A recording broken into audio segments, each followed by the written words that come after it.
Olá, estamos dando início a mais um programa Debates Le Monde Diplomatique Brasil, uma iniciativa do jornal Le Monde Diplomatique Brasil, em parceria com a TV PUC, com o canal universitário e com a TVT, a TV dos Trabalhadores. Hoje nós vamos tratar uma questão que está preocupando todo mundo. A falta de dinheiro para comprar comida, a falta de dinheiro para cumprir suas obrigações. E essa ideia que está aparecendo agora, que aliás não é nova, né, sobre a instituição de uma renda básica. Nós vamos discutir o que é a renda básica e que implicações ela tem. Né? Parece que ela tem uma origem neoliberal e está sendo apropriada num certo momento hoje em dia com uma ideia bastante progressista. Vamos então pensar se isso de fato reduz a desigualdade, se isso pode ajudar nesse momento. Para discutir esse tema, nós convidamos dois especialistas, que eu vou apresentar agora. Né? A Luciana de Barros Jacude, muito obrigado, Luciana, por ter vindo aqui e aceito o convite. Ela é doutora em Sociologia, ela foi conselheira do Conselho Nacional de Assistência Social, 2002-2004, assessora do Ministério de Desenvolvimento Social e Combate à Fome, 2010-2014, colabora com a ENAP, a Escola Nacional de Administração Pública, e é uma pesquisadora associada do Grupo de Pobreza e Políticas Sociais da Claxo. E temos também conosco o Eduardo Fagnani. O Eduardo Fagnani é doutor em Economia. Obrigado, Eduardo, por estar aqui com a gente mais uma vez. Ele é professor do Instituto de Economia da Unicamp, é pesquisador do Centro de Estudos Sindicais e do Trabalho, coordenador da rede Plataforma Política Social, uma iniciativa muito importante que congrega intelectuais, pesquisadores, acadêmicos, para fazer uma reflexão crítica sobre a realidade brasileira. Então, nós temos muito boa companhia nesse momento para começar a discussão, uma discussão sobre, afinal, é hora ou não de adotar a renda básica para todos? É uma discussão antiga, mas é uma discussão que se atualiza com a explosão do desemprego que está sendo sinalizada pela crise, pelo aprofundamento da recessão e a necessidade das pessoas terem o suficiente para comer como uma questão básica, essencial, como um direito. Eu vou pedir então à Luciana que comece uma reflexão sobre as implicações da renda básica, o que é a renda básica. É bom para a gente ter a renda básica?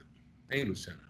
Esse é um debate da maior importância, né? Eu fico muito contente de estar podendo participar dessa discussão com o Eduardo, aqui nesse programa promovido pelo Le Monde Diplomatique do Brasil e os seus associados. É um debate que não é simples, porque nós não estamos falando de um objeto consensuado no seu escopo. Ou seja, não existe um projeto de renda básica, existe uma variedade de projetos que estão colocados em discussão nesse momento no Brasil, e essa variedade de projetos não só diferem naquilo que eles propõem de capacidade protetiva, mas diferem na forma com que eles sinalizam uma articulação com as políticas sociais que existem, mais do que isso, na forma com que eles sinalizam o próprio desenho ou redesenho do sistema de proteção social. Então, é um debate, de fato, né, volumoso e é absolutamente oportuno que a gente tenha oportunidade de fazer muitos debates sobre o tema. Bom, primeiro ponto, né, que eu estava destacando é que não existe um projeto de renda básica. Na verdade, existe um projeto inicial de uma renda básica universal. Então, muitas pessoas, quando falam de renda básica, estão se referindo ao projeto de renda básica universal.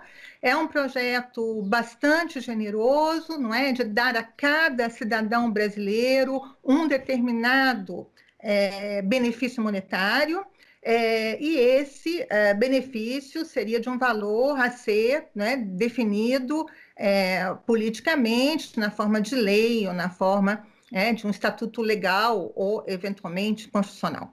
Bom, esse é um projeto que não existe ainda implantado em nenhum lugar do mundo. E as ressalvas dizem respeito justamente ao limite desse valor e ao pequeno impacto que ele teria, tanto na pobreza quanto na desigualdade, dado, não é, inclusive, a existência de outros programas que existem dentro da proteção social brasileira. Bom, no Brasil, a maioria dos propositores de uma renda básica não estão falando dessa renda básica universal.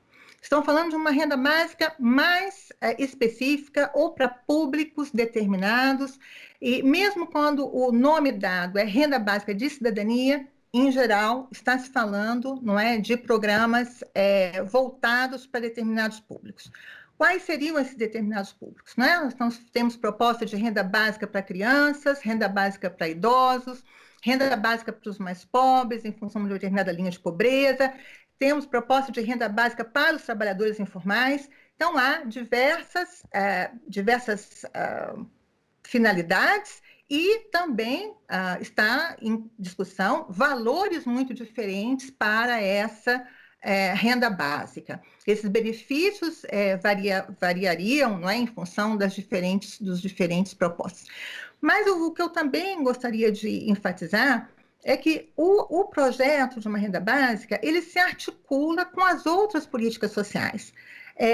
Que tipo de proteção social ele está projetando, dado que ele se articula exatamente com outros projetos e com outras políticas sociais, como você muito bem citou, por exemplo, políticas de segurança alimentar e as próprias políticas de renda que integram a nossa estrutura de segurança de renda, bastante significativa no Brasil. Acho que a gente vai ter a oportunidade de discutir um pouco isso.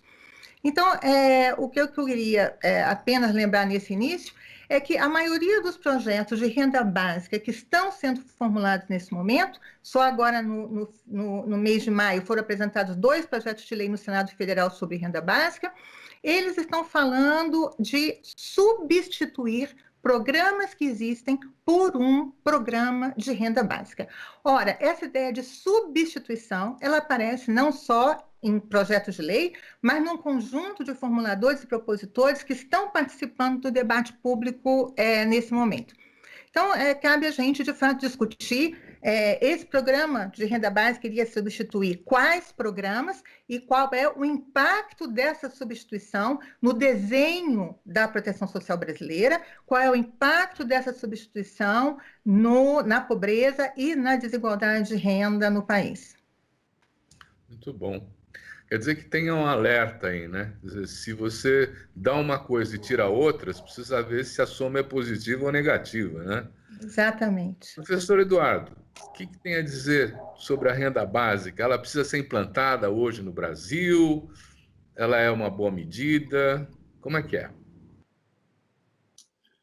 Bom, Silvio, quero agradecer o convite, é um prazer estar aqui debatendo a TVT com você, com a Luciana. E esse tema é extremamente relevante. Respondendo a sua pergunta, o Brasil está vivendo talvez uma das suas maiores crises econômicas, sociais, sanitárias, e pode desencadear talvez uma das maiores crises políticas, né?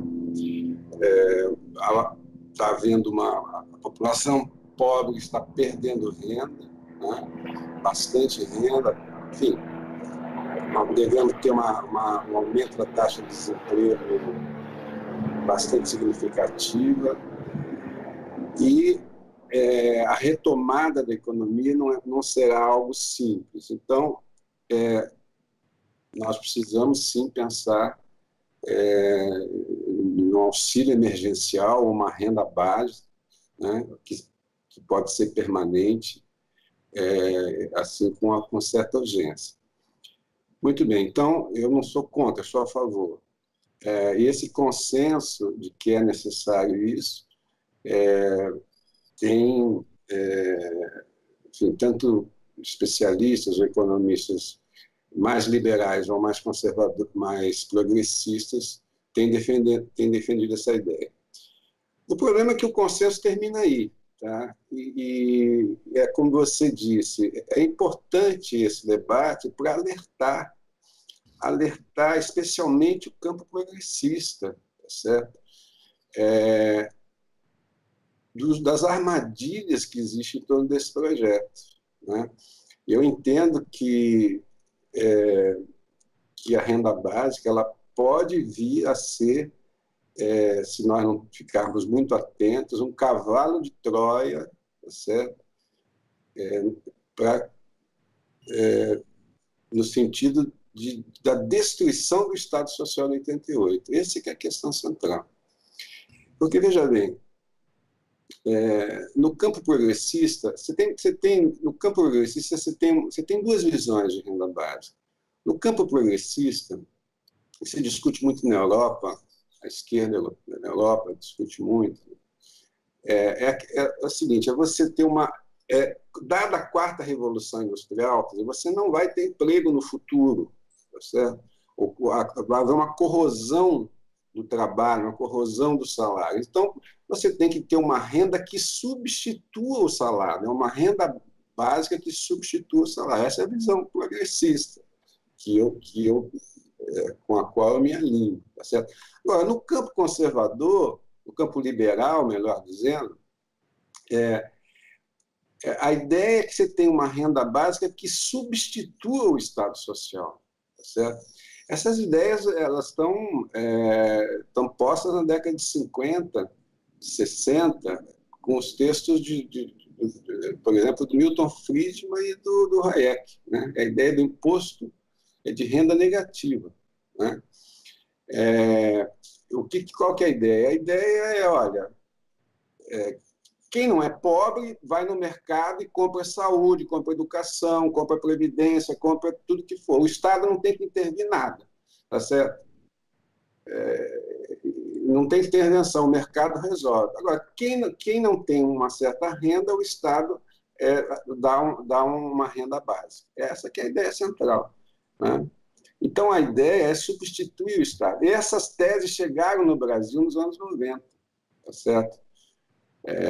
Nós tínhamos recém-concluído a Constituição de 88, né, que é um outro conceito, a ideia de construir um Estado social, né, com alguns elementos básicos do welfare state europeu, etc., né, e a partir do Collor, com o neoliberalismo no Brasil, tá certo? E o Banco Mundial e outras instituições internacionais, né, fomentando essa ideia da renda básica, mas a renda básica para substituir o Estado Social. É quase como uma contra-reforma à Constituição de 88 recém-implantada. E, nesse sentido, essa é uma visão particular minha. Eu acho que o projeto do senador Eduardo Suplicy, em 1992, 91, não veio em boa hora. É a minha visão pessoal, com todo o respeito que eu tenho pelo ex-senador Eduardo Suplicy. Porque aquele momento, quer dizer, o que estava em disputa era você tentar implantar os direitos sociais que foram recém-inaugurados, né? E uma ideia como essa vinha, na verdade, quase como uma alternativa, né, às políticas universais, etc. Então, esse que eu acho que é o risco, esse que é o alerta, né? Já passando a bola para você nessa minha primeira intervenção, né? O alerta é esse, que há uma armadilha de substituição, né? Você coloca isso em substituição a outros programas. Só para fechar e passar a bola, eu só quero lembrar, depois, se você tiver interesse, nós podemos conversar um pouco mais sobre isso. Para as pessoas entenderem o que eu estou falando, tem um documento do Banco Mundial que foi lançado em 2017, né? O título dele chama O Ajuste Justo, né? Não tem nada de justo nesse ajuste, tá certo? Ele fala da privatização da Previdência, privatização da saúde, etc., etc., etc. E lá ele propõe uma renda básica, um programa de transferência de renda que seria construído pela junção do benefício de prestação continuada, do INSS rural, do abono salarial e mais algumas outras coisas que eu não me lembro, tá certo? Recentemente, agora circula uma proposta também, né, que até o Samuel Pessoa mencionou num dos últimos artigos dele na Folha de São Paulo, né, de um dos pesquisadores de Pernambuco, né, que diz o seguinte: vamos fazer uma renda básica de R$ 460, né, para todo mundo, só que a Previdência, o INSS, baixa para R$ 460, tá certo? E os demais programas de transferência de renda são extintos. Isso está aí publicado no Valor Econômico, né?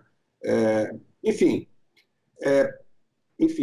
o que eu quero dizer é o seguinte: o fato do senador Suplicy ter apresentado isso em 91 pode parecer, para setores da esquerda, que isso é uma proposta progressista, tá certo? Mas, tal como os liberais encaram essa questão, essa proposta pode ser um cavalo de Troia para destruir o Estado Social de 88.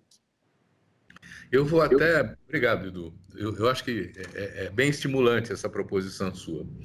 Eu vou até lembrar que, por exemplo, os liberais mesmo, eles defendem os direitos individuais.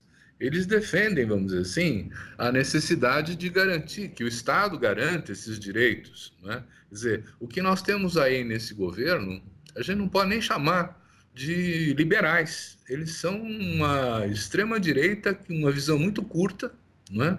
Que, na verdade, o alerta faz muito sentido, porque nós temos que nos precaver contra as iniciativas que vêm daí, porque todas elas são de destituição de direitos, né?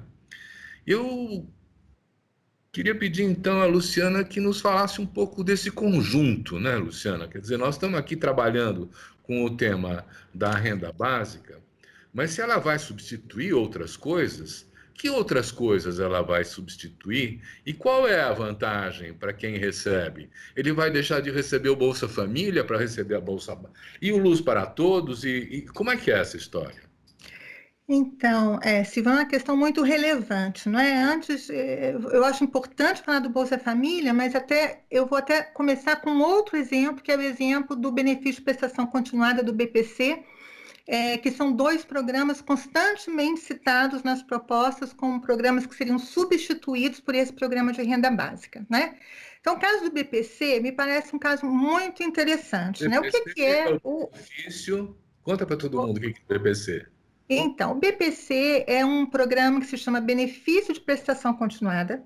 Ele foi instituído na Constituição de 1988 e foi regulamentado em 1993, está sendo pago desde 1996.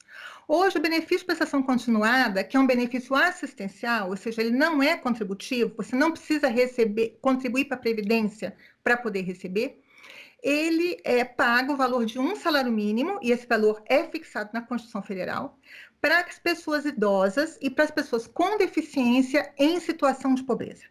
Hoje são mais de 4,5 milhões de pessoas recebendo o BPC, cerca de 2 milhões de idosos e 2,5 milhões de pessoas com deficiência em situação de pobreza, ou seja, nós estamos falando de um público que tem uma dupla situação de vulnerabilidade, a vulnerabilidade da pobreza e a vulnerabilidade associada a uma incapacidade para o trabalho, seja por idade, seja por uma deficiência física ou mental. Ora, o BPC assegura um valor de um salário mínimo, como eu disse, não contributivo, e o que é interessante observar é que o BPC tem sido objeto constante de propostas de mudança.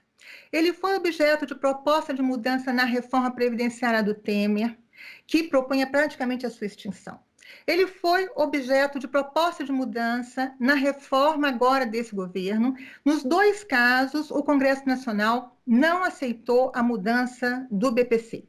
Nesse momento, novamente, ele entra em pauta, se propondo que ele seja substituído pelo programa de renda básica.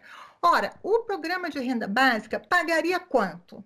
Nós estamos falando de 200, 300, 400, 500 reais para uma população que tem uma garantia constitucional de um valor de um salário mínimo. Ou seja, em alguns casos e para alguns públicos, a renda básica pode implicar em perdas de garantias que tiveram um impacto absolutamente relevante, não apenas nas condições de vida dessa população, que até então dependia exclusivamente ou da solidariedade social familiar ou das ações caritativas, não é?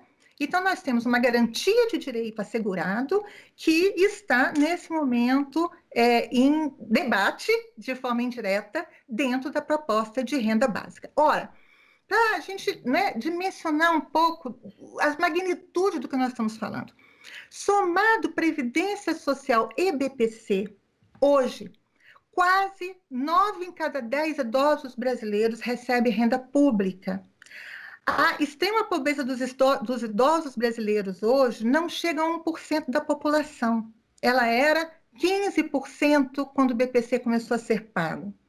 Hoje, nós não temos 10% dos idosos em situação de pobreza, considerado, não é, uma linha de meio salário mínimo, eles eram quase metade quando o BPC começou a ser pago. Ou seja, o BPC permitiu, junto com a aposentadoria rural, permitiu que a Previdência alargasse a sua proteção a uma população inativa com uma renda de um salário mínimo. Por que uma renda de um salário mínimo? Porque são populações reconhecidas como populações que não participam no mercado de trabalho.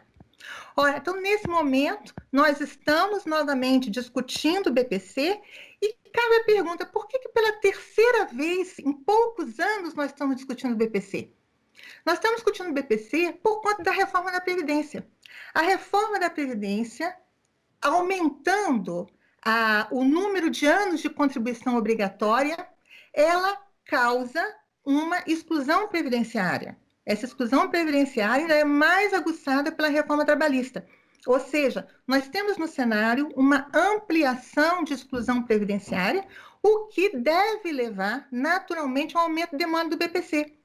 Então, nós estamos, nesse momento, com o BPC como uma peça relevante num cenário em que ele deveria aumentar a sua contribuição, aumentar o seu papel no sistema brasileiro de proteção social e, no entanto, nós estamos discutindo justamente a redução do valor e, em vários casos, a redução do acesso a esse benefício.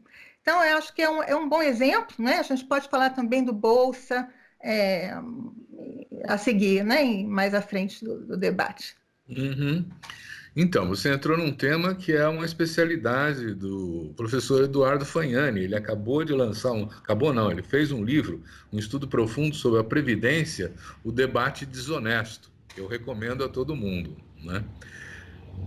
Eduardo, a questão que me deixa preocupado é o seguinte: a discussão se tem dinheiro ou não tem dinheiro, não é, para fazer essas políticas. E qual é o tamanho desse público? Quer dizer, para a distribuição dos R$600, o público potencial estimado está na casa dos 80 milhões de pessoas, não é? Que é, vamos dizer assim, a faixa mais pobre dos brasileiros. 80 milhões de pessoas é muita gente, né? E a Bolsa Família tem cumprido um papel importante, mas a gente acaba de ver que o governo tirou dinheiro do Bolsa Família para botar na propaganda do governo, né? Quer dizer, o que nós podemos esperar? Porque o próprio governo começou com a questão do auxílio emergencial com R$200 como proposta. Quem elevou isso foi o Congresso, não é? E no Congresso, por exemplo, nós temos uma proposta do senador Serra de oferecer a renda básica financiado pela volta da tributação dos juros e dividendos, como se fosse um dinheiro carimbado, né?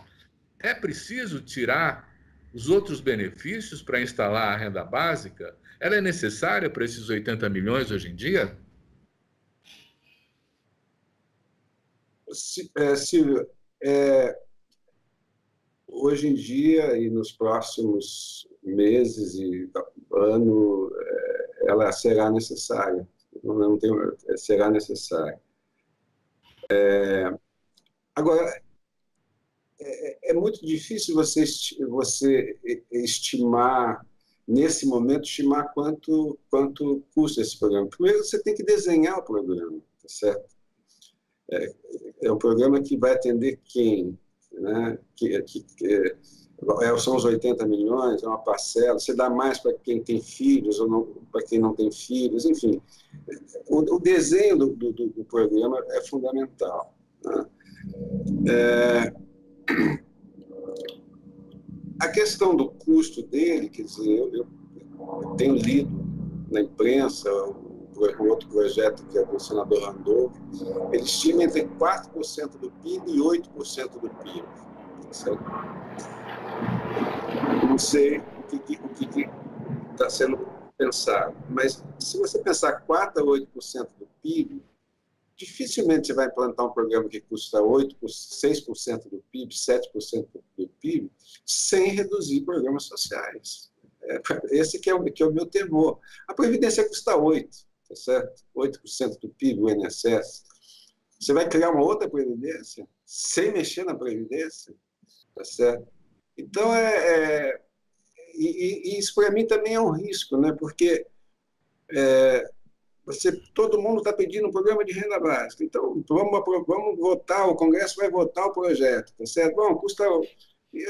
Eu tenho muito receio que na votação, com o Centrão, com uma série de coisas, você corte esses programas. Acaba com o BPC, a Luciana escreveu um artigo agora recente, que o BPC vai até o final do ano, depois tem que ser renovado por uma decisão do Supremo.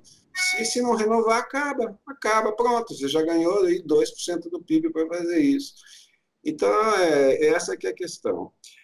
De toda forma, a questão que se coloca é a seguinte, quer dizer, no desenho desse programa, por isso que eu peço um pouco de paciência, de calma para as pessoas, e não podemos amarrar o cavalo na primeira proposta que aparece. Nós temos que debater, temos que discutir, temos que ver os prós, os pontos críticos, tá certo? Especialmente do campo progressista, né? Porque a questão que se coloca é a seguinte: nós vamos fazer a renda básica destruindo o Estado Social ou reforçando o Estado Social? Essa é a questão central, tá certo? Agora, para financiar qualquer programa desse tipo, insisto, dependendo do desenho, pode custar 3% do PIB, 4% do PIB ou 8% do PIB, mas para fazer um programa desse tipo, tá certo? Nós estamos propondo, tá certo? Tem que fazer uma reforma tributária, tem que fazer, tá certo? E nós estamos trabalhando nisso agora com um grupo aí de instituições, de entidades, apresentar uma proposta de emergência, mas uma proposta para enfrentar essa crise, né? Que tem que ser aprovado alguma coisa esse ano para começar a valer o ano que vem, que tem o princípio da anualidade, né? E que comece pela renda e patrimônio.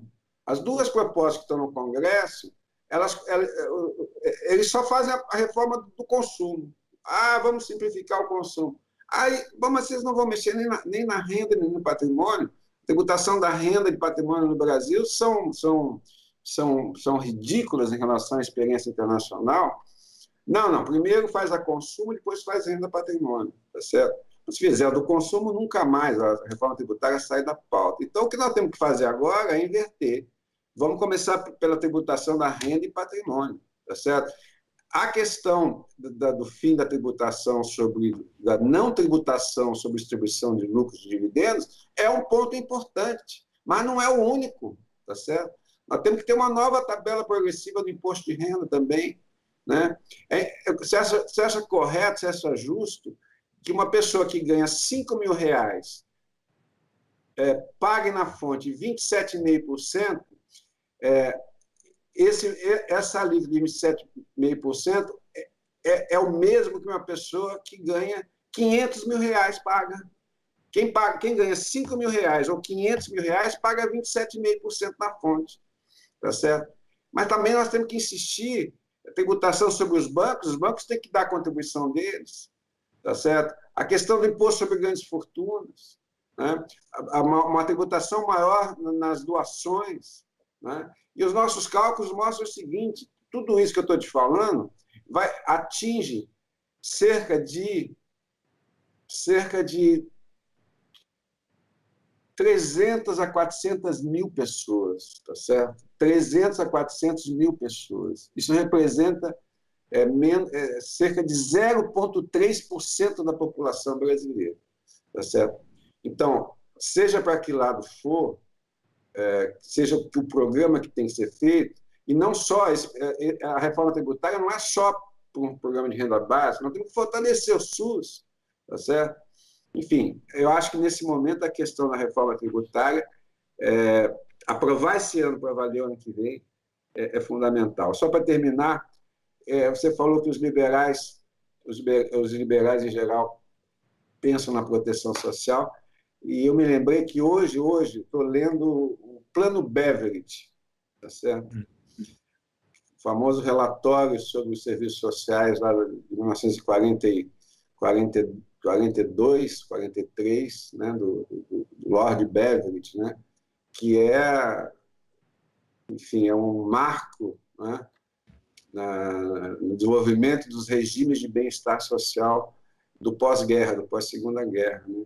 E o Beveridge era um liberal, tá certo? É um liberal, o Keynes é um liberal, tá certo?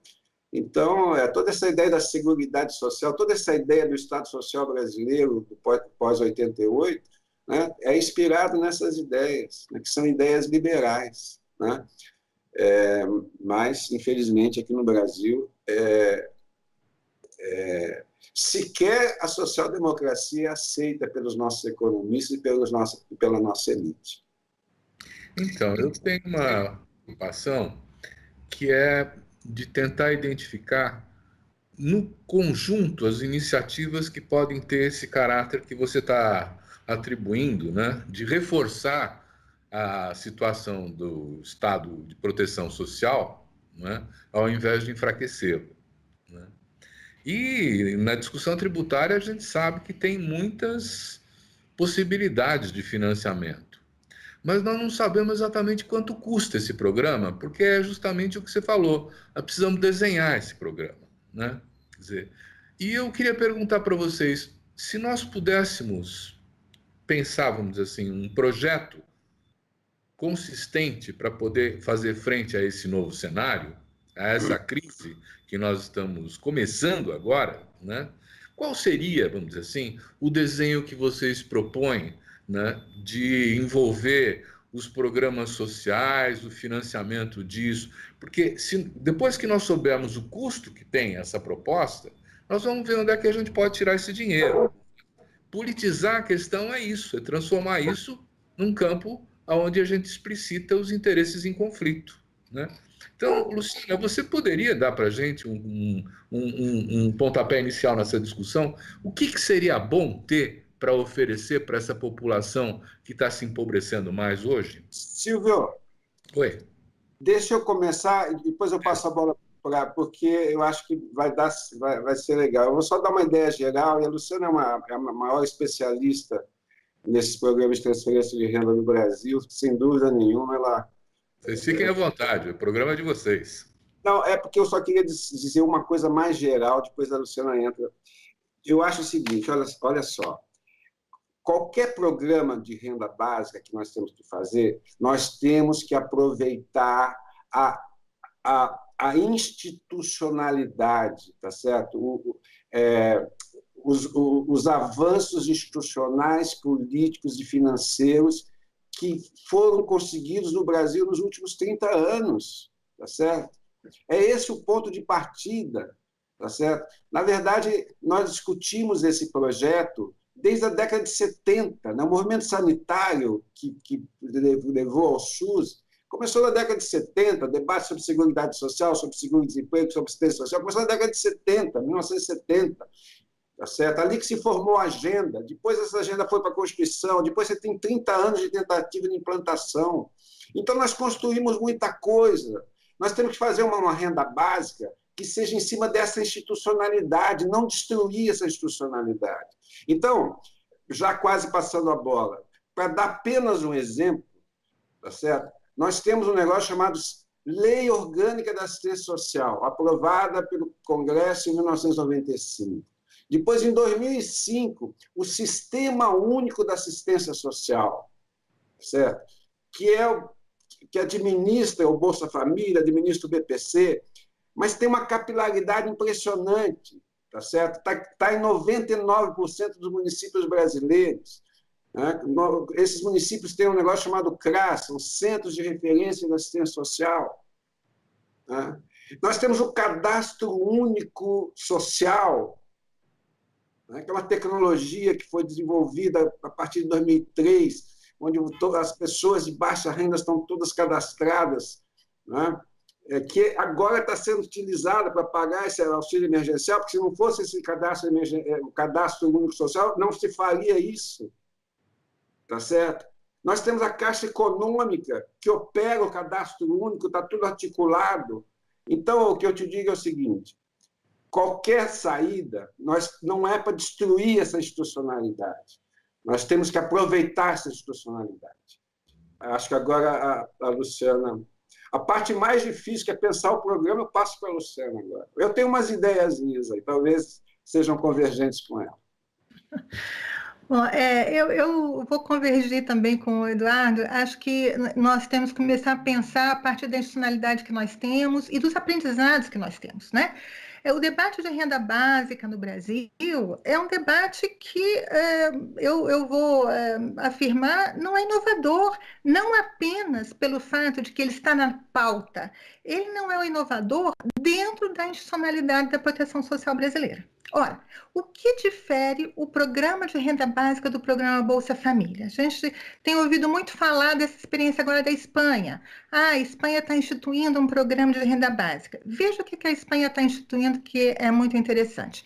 Eles vão estabelecer um valor e vão assegurar que nenhuma família esteja abaixo desse valor. Então, eles vão complementar a renda para que um determinado valor seja alcançado por todas as famílias. Isso é uma ação de complementação de renda. Complementação de renda para quem? Para aquelas famílias cujos membros adultos estão em idade ativa e estão participando do mercado de trabalho. Então, é um reconhecimento de que essa complementação de renda é necessário quando determinada renda não é alcançada com a participação no mercado de trabalho. É exatamente o nosso debate hoje, pensando na pós-pandemia, ou seja, o aumento do desemprego, o aumento da precarização do trabalho, ela está, já vinha em função da recessão, deve se ampliar e nós temos que ser mais efetivos nessa cobertura. Ora, o Bolsa Família, quando foi criado, ele foi criado com benefícios fixos, não é? Benefícios fixos relacionados à existência das crianças na família, mas também dependente da existência de crianças. O Bolsa Família tem um dos seus benefícios, o chamado básico, ele tem um valor fixo, independente da existência de crianças da família, e esse valor básico é adicionado em função do número de crianças da família. Mas, é pouco lembrado, o Bolsa Família tem um terceiro benefício. Benefício que foi criado dentro do escopo do Brasil Sem Miséria, no período da presidenta Dilma. E qual é esse benefício que opera dentro do programa Bolsa Família? Benefício de superação da extrema pobreza.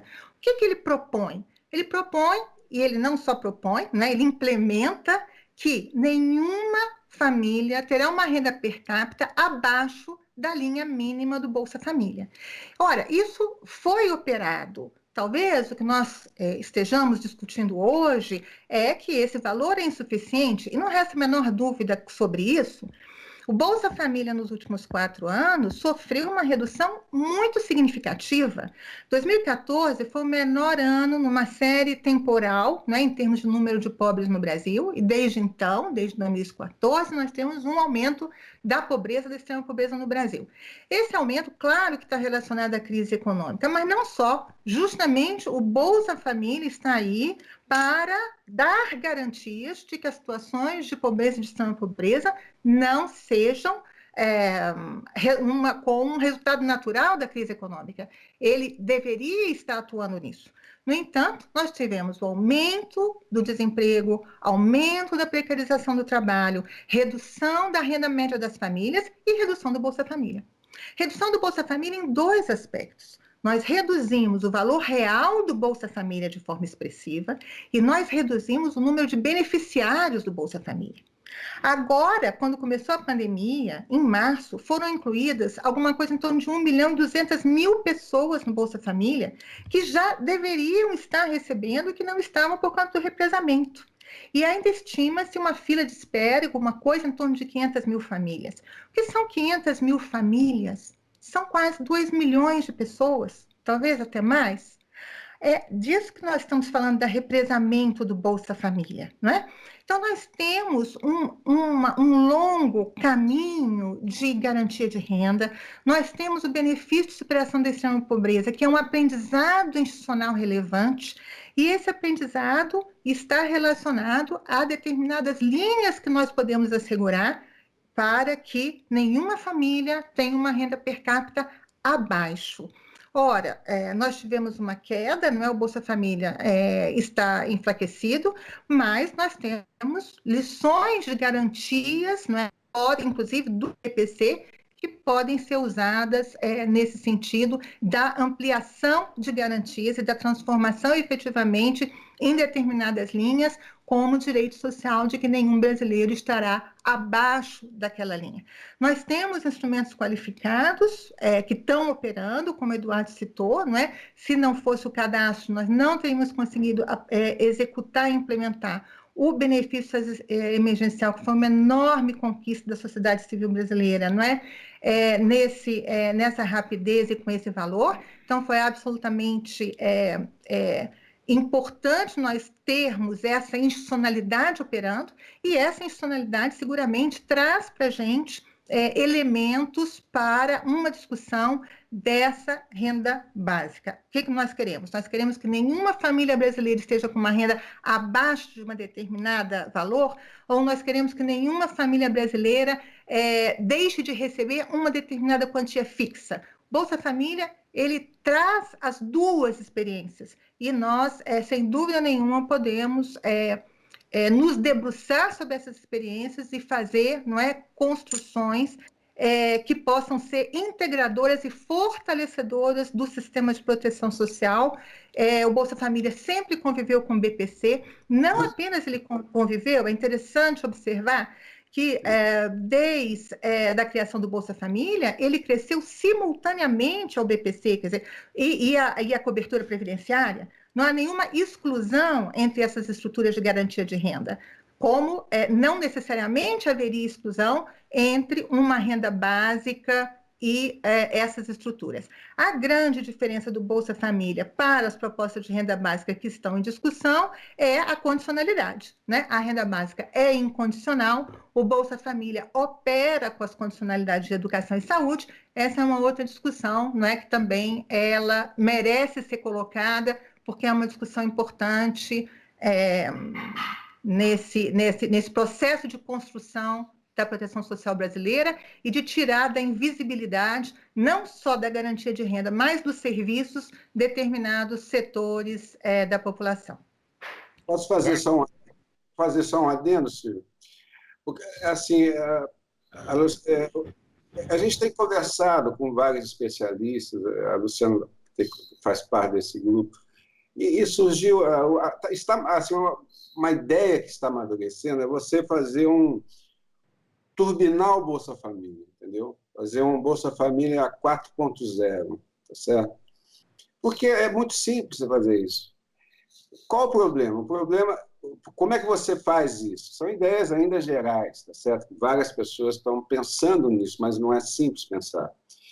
Mas uma ideia fundamental é a seguinte, olha, o Bolsa Família, como é que a pessoa pode pedir o Bolsa Família? Se ela estiver abaixo de uma determinada linha de pobreza, não é isso, Luciana? Que hoje é em torno de $1 por dia?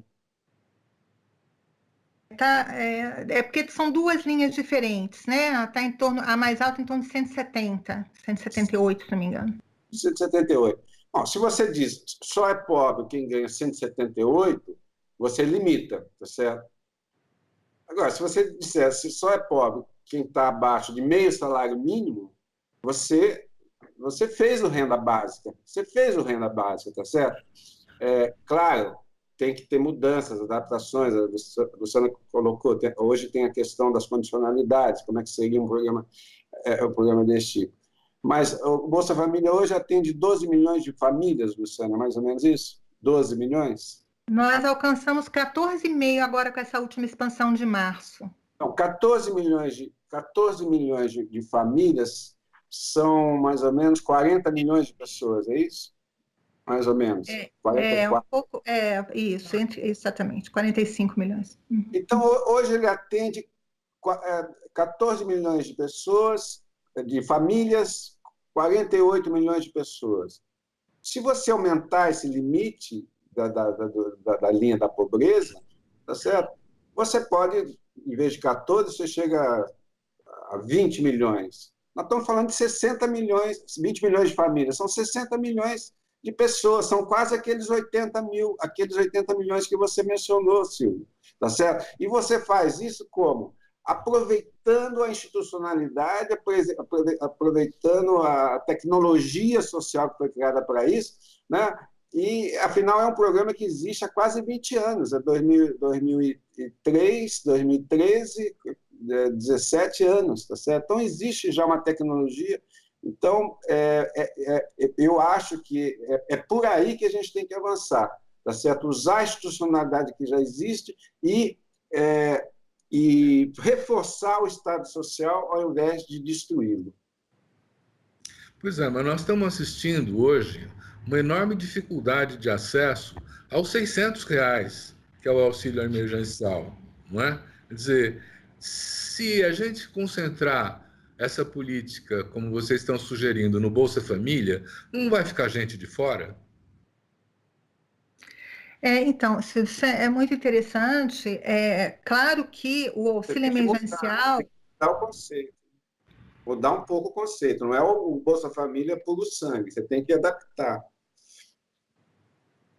Diga, Luciano, desculpa. Não, eu acho que nós temos que pensar que uma coisa são as situações emergenciais, não é? E outra coisa é a situação da pós-pandemia, ou seja, uma nova normalidade de operação das ofertas da proteção social. Sem dúvida, a situação emergencial colocou situações para a qual a nossa institucionalidade não estava preparada. E era acolher uma população que não só não era beneficiária do Bolsa Família, mas não estava no cadastro único. Então, foi relativamente fácil incluir, relativamente, não é? Muita competência técnica e gerencial que está acumulada nas equipes permanentes, na burocracia permanente do nosso sistema de proteção social e no Bolsa Família. Então, foi possível incorporar aquela população que estava já dentro do cadastro, mas nós tivemos muita dificuldade de incorporar estamos tendo, né, aqueles que não estavam dentro do cadastro. Há uma série de dificuldades, inclusive uma que o Eduardo falou, o problema da fragilização do SUAS. A gente tem que dar um passo atrás também e contextualizar esse debate em torno de um contexto de um contexto dramático para nossas políticas sociais, que foi o contexto instaurado com a Emenda Constitucional 95, não é? Nós estamos com um dispositivo constitucional em vigor que sinaliza a redução permanente para os próximos 20 anos do gasto social. Ora, isso implica e tem implicado, nos últimos anos, na fragilização das estruturas que operam a nossa política social, entre elas o SUAS, que o Eduardo citava há pouco. O Sistema Único de Assistência Social, que é responsável pelo cadastramento do Bolsa e pelo atendimento às famílias mais vulneráveis do país, ele está tendo um decréscimo nas transferências federais e esse decréscimo, né, está levando à descontinuidade dessa oferta pelos municípios brasileiros. Nós temos assistido a um debate bastante ativo nesse momento dos gestores municipais de assistência social, dizendo que há uma absoluta descontinuidade, não é, nos repasses e fragilização dessas estruturas. Veja só, a renda básica não é apenas uma transferência de renda, ela implica em estruturas operativas para, né, dar sustentação, elas estão sendo fragilizadas desde que a Emenda Constitucional 95 entrou em vigor, e ela também implica numa complementação com os serviços.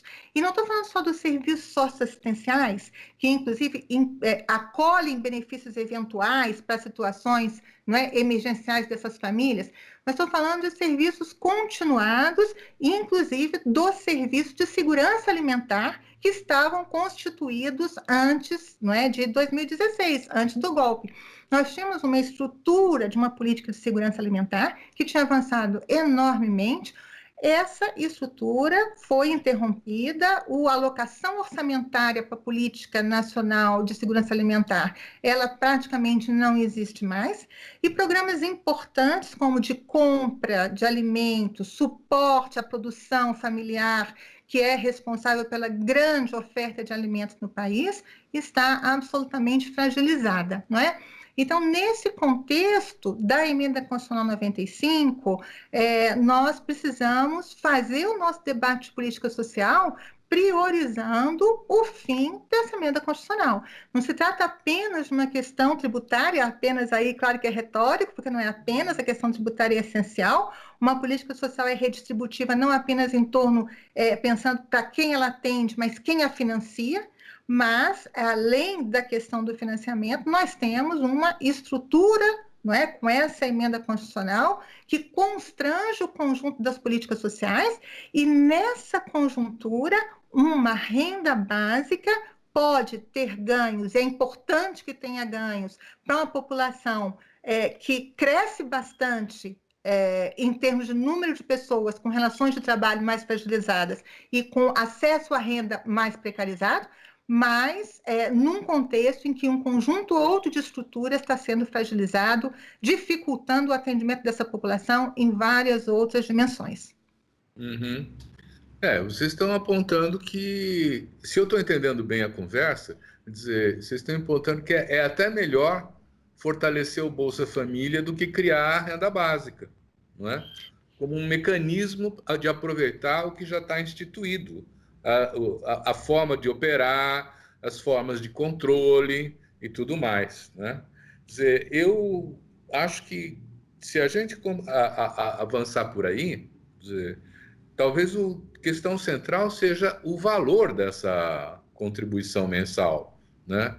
Que pode ser chamada de Bolsa Família, pode ser chamada de renda básica, mas tem que garantir um mínimo de dignidade e um mínimo de segurança alimentar para a população que, é preciso que se diga, está empobrecendo, não nasceu pobre, né? É o processo de produção da desigualdade no país que joga esse pessoal nessa situação, um contingente cada vez maior, né? Então, Eduardo, o que é que está sendo pensado como desenho? Você está falando que tem um grupo que está discutindo isso. Esse desenho supõe mexer na emenda constitucional 95? O que ele pretende? Não, o que eu mencionei é começar a pensar alternativas, o que seria um programa de renda básica, né? Aproveitando as estruturas que nós já temos, tá certo? É isso que está sendo pensado, ainda muito em caráter muito preliminar, tá certo? Então, estamos dizendo o seguinte, que um dos canais, uma das possibilidades seria essa, tá certo? Você readaptar o Bolsa Família, né? Enfim, tem que fazer mudanças, etc., porque já está instituído, etc., que o Bolsa Família, o problema do Bolsa Família é que ele diz, só tem direito ao Bolsa Família quem tem renda de até R$170. Com isso você elimina muita gente. Então, o critério de pobreza é muito estreito.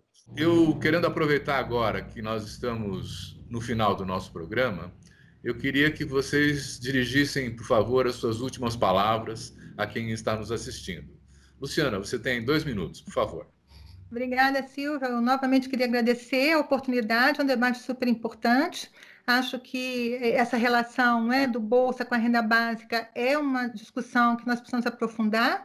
Tem uma inovação grande que essa discussão do renda básica traz, é a necessidade de constituir direitos de determinados patamares de renda, o que significa linhas fixas, garantias de valores, atualizações. Isso tem que ser uma garantia do cidadão. A gente tem avanços a fazer e esses avanços podem ser fortalecedores do sistema de proteção social. Muito obrigada e vamos continuar esse debate. A gente que agradece. Eduardo. Não, também agradecer muito ao convite, à oportunidade, saudar o trabalho do Le Monde, da TVT. Eu só queria destacar o seguinte: o Estado Social brasileiro, que está na Constituição de 88, e nunca foi aceito pela elite. Há uma tentativa de retrocesso desde que a Constituição saiu da gráfica do Senado, tá certo? E esse processo de tentativa de destruição ganhou força a partir do golpe de 2016. Quem lê aquele documento, Uma Ponte para o Futuro, percebe que esse é o objetivo claro, né? E que depois, no governo Temer, com essas medidas que já foram mencionadas aqui, o teto do gasto, a reforma da Previdência, a reforma trabalhista e tantas outras reformas, e agora, no Bolsonaro, essa investida continua. Então, nós estamos num processo mais geral de destruição do Estado Social de 88. É um objetivo que vem sendo tentado desde 89, tá certo? E que esse debate sobre a renda básica pode ser uma oportunidade para que se avance ainda mais nesse processo. Então, eu só queria alertar: a renda básica é importante, é fundamental para substituir o salário, mas nós temos que ficar muito atentos para propostas que acabem por destruir o bem-estar social. Olha, eu queria muito agradecer vocês. Eu lamento não ter mais tempo para aprofundar essa discussão, porque a gente percebe o quanto vocês dominam esse tema e o que é importante discutir. Mas, de toda maneira, quero agradecer a Luciana de Barros Jacude, a sua contribuição, ao professor Eduardo Fagnani também, né? E agradecer a você que está nos assistindo também. E dizer que temos próximos programas, debates Le Monde Diplomatique Brasil à frente. Obrigado.